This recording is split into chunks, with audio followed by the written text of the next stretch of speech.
Hello students, welcome all. बच्चों, I hope आप सब अच्छे होंगे। और आज का हमारा टॉपिक है ड्रॉबैक ऑफ रदरफोर्ड मॉडल। बच्चों, इससे पहले हम थॉमसन मॉडल पढ़ चुके हैं, रदरफोर्ड मॉडल पढ़ चुके हैं। थॉमसन मॉडल में मैंने थॉमसन मॉडल के डिमेरिट्स या ड्रॉबैक्स बताए थे। अभी जब हमने रदरफोर्ड मॉडल्स कंप्लीट कर लिया है, अभी हम देखते हैं कि क्या क्या लिमिटेशन है रदरफोर्ड मॉडल की। तो अगर आपको याद हो बच्चों, तो रदरफोर्ड के मॉडल के अकॉर्डिंग उन्होंने क्या किया था, उन्होंने एक सोर्स लिया था जहाँ से क्या करते थे, वो अल्फ़ा पार्टिकल को बॉम्बार्ड करते थे। किस चीज़ के ऊपर? गोल्ड फॉइल के ऊपर। और उस एक्सपेरिमेंट में क्या क्या पता चला था बच्चों, कि मैक्सिमम स्पेस जो होता है एटम के अंदर का खाली होता है, और सेंटर में क्या होता है, बहुत एक डेंस पॉजिटिव चार्ज होता है जो किसको रिपेल करता है, अल्फ़ा पार्टिकल को। और इससे ये पता चला था कि सेंटर में एक बहुत हैवी पॉजिटिव चार्ज होता है जिसको उन्होंने क्या बोला, न्यूक्लियस बोला था। ये सारी चीज़ें तो बच्चों की उन्होंने मॉडल में क्या बोला था। अभी हम ये समझने की कोशिश करेंगे कि उनकी मॉडल की क्या क्या कमियां थी।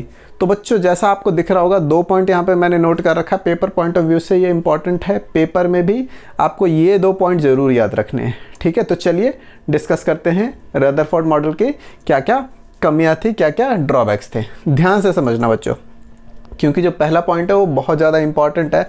अगर मैं इसको पढ़ूँ तो क्या बोलता है कि can't explain stability of atom. Rutherford ने स्टेबिलिटी के बारे में नहीं बता पाए थे। देखो, ऐसा हम क्यों बोल रहे हैं, ऐसा नहीं है कि उन्होंने ये बोला कि एटम अनस्टेबल है। उन्होंने बोला एटम स्टेबल होता है, लेकिन हुआ क्या कि जो उन्होंने एक्सप्लेनेशन दी वो क्या हुआ, वो सेटिस्फाई नहीं करती थी इन बातों को। तो आप पूछोगे कैसे नहीं करती थी, तो उसी चीज़ को अभी एक्सप्लेन करते हैं। तो देखो, उन्होंने बोला ये रदरफोर्ड के ड्रॉबैक में हम बोलते हैं कि can't explain stability of atom. अभी कैसे स्टेबिलिटी ऑफ एटम को एक्सप्लेन नहीं कर पाते। देखो, उन्होंने लास्ट में ये बोला था कि जो इलेक्ट्रॉन है वो सर्कुलर पाथ में चारों तरफ न्यूक्लियस के रिवॉल्व करता है।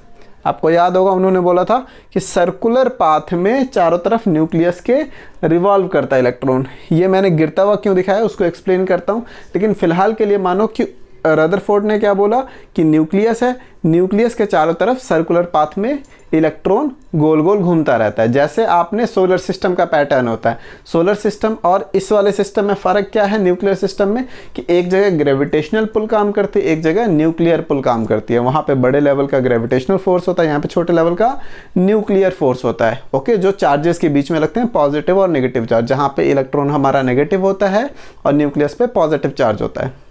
तो अगर सिमिलर मॉडल को अप्लाई करें तो ये कहाँ पे फेल हो गया था, ये फेल हो गया था किस चीज़ को एक्सप्लेन करने में, electromagnetic theory of Maxwell. Maxwell साहब ने क्या कहा, मैक्सवेल का कहना था कि अगर कोई भी चार्ज्ड पार्टिकल, कोई भी चार्ज्ड पार्टिकल, यहाँ पे हमारा चार्ज्ड पार्टिकल क्या हो गया, इलेक्ट्रॉन। उनका कहना था अगर कोई भी चार्ज्ड पार्टिकल किसी भी न्यूक्लियस के पॉजिटिव किसी दूसरे चार्ज पार्टिकल के चारों तरफ अगर एक्सेलरेटेड मोशन में घूमेगा तो वो क्या करेगा, एनर्जी लूज करेगा। वो क्या करेगा, एनर्जी लूज करेगा।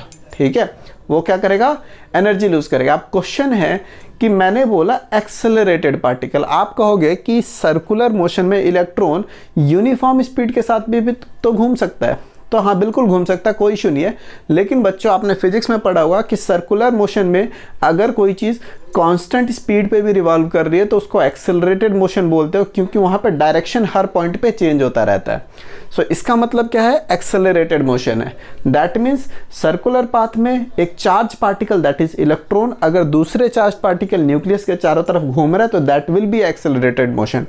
एंड एज पर इलेक्ट्रोमैग्नेटिक थ्योरी ऑफ मैक्सवेल, उनका कहना था कि अगर ऐसा कंडीशन आता है तो वो जो चार्ज पार्टिकल हमारा इलेक्ट्रॉन है वो क्या करेगा, एनर्जी लूज करेगा। अब एनर्जी कहाँ से लूज करेगा, हमने पढ़ा एनर्जी ना तो क्रिएट होती ना डिस्ट्रॉय होती है, एक फॉर्म से दूसरे फॉर्म में कन्वर्ट होती है। तो जो इसका मूवमेंट है, मोशन है, उसमें जो एनर्जी है वो दूसरे एनर्जी में कन्वर्ट हो जाएगी। तो इससे क्या होगा, इसकी मोशन स्लो होती चली जाएगी, है ना, और धीरे धीरे उसका जो ऑर्बिट है वो कम होने लगेगा। और अल्टीमेटली क्या होगा कि सारी एनर्जी सारी जो इसकी एनर्जी है जो मोशन की वजह से है, अगर वो इलेक्ट्रोमैग्नेटिक रेडिएशन के फॉर्म में एमिट हो जाएगी तो अल्टीमेटली क्या हो जाएगा, वो गिर जाएगा, है ना, वो न्यूक्लियस के अंदर गिर जाएगा। और अगर ऐसा हो गया तो फिर तो आपका एटम कोलैप्स हो गया। दैट मीन्स रदरफोर्ड ने जो एक्सप्लेनेशन दी कि चारों तरफ घूमता है, वो किसी भी तरीके से फिट ही नहीं बैठ रहा है इस बात में। तो दैट मीन्स आप बोलोगे कि ये उनकी लिमिटेशन हो गई। तो क्वेश्चन आप पूछ सकते हो कि चलो सर्कुलर मोशन में ना सही, अगर मैं स्टैटिक मान लूँ इलेक्ट्रॉन को तब भी क्या कोई प्रॉब्लम है कि मान लो ये न्यूक्लियस हो गया और साथ में स्टैटिक, सर्कुलर मोशन में नहीं स्टैटिक मान लूँ अगर इलेक्ट्रॉन को, तब क्या प्रॉब्लम है? बच्चों स्टैटिक मानने में भी प्रॉब्लम है, क्योंकि उस टाइम क्या होगा कि अगर कोई चीज़ रुक गई, सर्कुलर मोशन में होता है तो क्या होता है बाहर की साइड एक फोर्स लगती है, लेकिन अगर कोई चीज़ स्टैटिकली रुक गई तो न्यूक्लियस का जो चार्ज है वो क्या करेगा, इलेक्ट्रॉन को अपनी तरफ खींच लेगा और अल्टीमेटली न्यूक्लियस और इलेक्ट्रॉन एक ही जगह पे आ जाएंगे और वो छोटा सा थॉमसन मॉडल बना देगा, है ना। थॉमसन ने भी तो यही कहा था कि एक ही आपका रेड कलर का जो वाटरमेलन का सरफेस होता है वो पूरा पॉजिटिव चार्ज, उसमें इलेक्ट्रॉन एम्बेडेड है, तो कुछ छोटा सा वैसा मॉडल बन जाएगा, ठीक है। तो किसी भी तरीके से आप आगे नहीं बढ़े, आप सेम बात बोल रहे हो, ठीक है। इसीलिए ये जो स्टैटिक वाला भी चीज़ है इसको हम क्या करते हैं, हटा देते हैं। तो आई होप आपको समझ आया होगा। तो पहला प्रॉब्लम ये था कि उन्होंने स्टेबिलिटी के बारे में नहीं बताया, कैसे स्टेबल एटम, उन्होंने जस्ट बोल दिया चारों तरफ घूमता है, लेकिन चारों तरफ घूमना वाला चीज़ वो मैक्सवेल थ्योरी के बिल्कुल अपोजिट जा रही थी, वो किसी भी तरीके से सिंक में नहीं थी। और अगर ऐसा होता तो एक इलेक्ट्रॉन बस 10⁻⁻8 सेकेंड इतना ही टाइम लेता न्यूक्लियस में गिरने को, तो ये तो बहुत ज़्यादा कम है, आप इमेजिन नहीं कर सकते कितना छोटा है, ओके। दैट मीन्स एक सेकेंड में 10⁻8 नंबर ऑफ इलेक्ट्रॉन्स गिरेंगे न्यूक्लियस के अंदर। सो ये पहला पॉइंट हो गया। दूसरा पॉइंट बच्चों सिंपल है, आपने देखा होगा जब आपने रदरफोर्ड मॉडल पढ़ा था तो लास्ट में एक्सप्लेन कर दिया गया कि इलेक्ट्रॉन जो है वो चारों तरफ घूमते हैं। ना तो हमने डिस्ट्रीब्यूशन के बारे में पढ़ा, अगर मल्टीपल इलेक्ट्रॉन होंगे तो किस तरीके से डिस्ट्रीब्यूटेड होंगे, जैसे आपने 9th क्लास में पढ़ा हुआ है कि बोर्स मॉडल में क्या होता है बच्चों कि 2, 8, 18 इस तरीके से डिस्ट्रीब्यूशन, कुछ भी डिस्ट्रीब्यूशन वो सही है गलत है वो आगे डिस्कस करेंगे, लेकिन एक तरीके से उन्होंने डिस्ट्रीब्यूशन बताया था।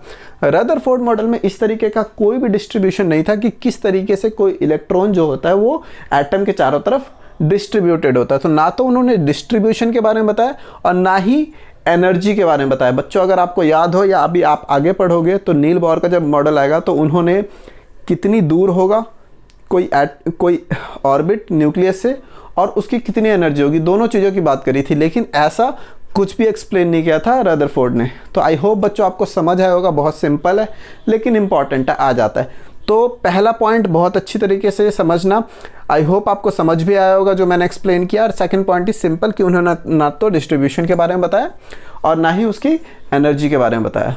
आई होप बच्चों आपको ये वीडियो पसंद आई होगी। अगर आपको वीडियो पसंद आई है तो लाइक शेयर सब्सक्राइब जरूर कीजिए, अपने दोस्तों के साथ शेयर करो। Thank you for watching this video. Bye bye बच्चों।